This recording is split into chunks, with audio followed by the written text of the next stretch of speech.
Di wilayah desa ini di salah satu sudut ada semacam batu yang unik ya saudara. Membuat saya pusing. Batunya itu diukir menyerupai apa ini, sisik-sisik naga ya. Nah ini ada ukirannya saudara.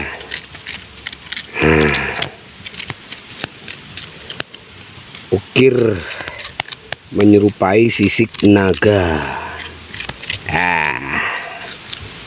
Nah, dari ukirannya ini memang diukir oleh manusia, bukan karena hentakan sesama batu atau benda yang lain. Begitu saudara. Batu tersebut berada di tengah-tengah hutan di areal desa Kertonegoro ya saudara. Kemudian setelah melihat batu ukir yang saya temukan, saya langsung melanjutkan perjalanan menuju ke bawah ya. Karena saya coba singgah kantor desa tapi tidak ada orang, atau kantor desanya ditutup. Desanya sejuk ya saudara. Masih banyak pepohonan yang memang dirawat dengan baik. Bisa dilihat. Wow. Di belakang saya desanya cukup sejuk dan penuh dengan angin ya saudara. Ini cocok untuk dijadikan salah satu objek wisata ngadem di Gunung Argopuro. Saudara, saat ini saya sudah nyampe di salah satu desa di Kecamatan Pakuniran, Kabupaten Probolinggo, yang bernama Desa Kertonegoro. Desa inilah yang pernah dijadikan pusat pemerintahan tandingan pada masa Bupati pertama Kiai Joyolono, yang mana beliau Bupati pertama itu memberontak terhadap pemerintah kolonial Belanda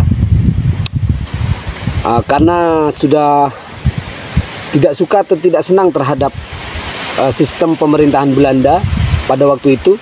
Akhirnya Kiai Joyolono memberontak, dan tempat pertama kali yang dituju oleh Kiai Joyolono adalah Desa Kertonegoro saat ini ya.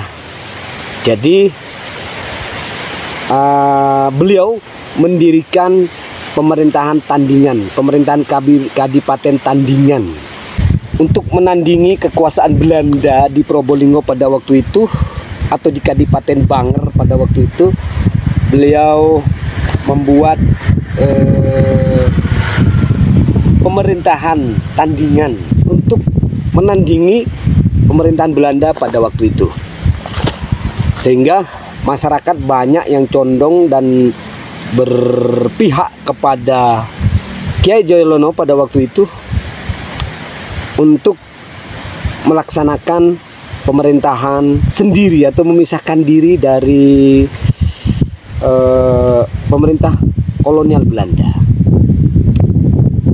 Dan itu sangat berbahaya bagi Belanda ya saudara, sehingga Belanda terus memburu Kiai Joyolono untuk segera dipadamkan pemberontakannya, sehingga tidak membahayakan pemerintah kolonial Belanda. Dan tempat ini dibuka pertama kali oleh Kiai Joyolono untuk dijadikan sebagai pusat pemerintahan Kadipaten Banger atau pemerintahan Tandingan di dalam pemerintahan kolonial Belanda.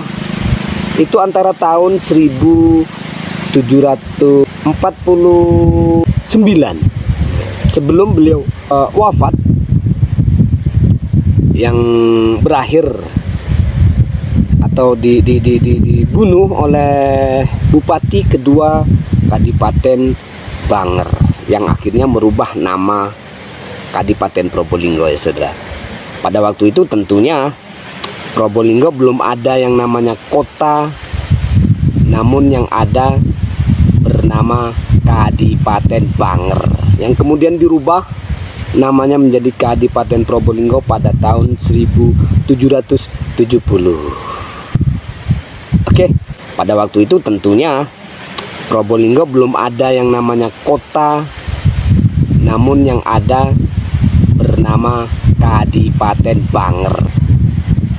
Barusan saya singgah di kantor desa, ya, namun tidak ada kepala desanya, atau kantor desanya tutup ya saudara. Mungkin ada kesibukan lain mengurusi masyarakat, saya juga kurang paham. Yang jelas ketika saya datang, kantor desa sudah tidak ada orang atau ditutup ya saudara. Itulah saudara, penelusuran kali ini. Untuk beberapa kalinya saya sudah datang ke kantor ke desa Kertonegoro, walaupun saya belum pernah berjumpa dengan bapak kepala desanya, namun ini sudah cukup menurut saya untuk menceritakan tentang singkat sejarah desa Kertonegoro. Toh ikuti penjelajahan saya berikutnya ke seluruh desa di Kadipaten Banger atau di Probolinggo. Wabillahi taufiq wal hidayah. Wassalamualaikum warahmatullahi wabarakatuh.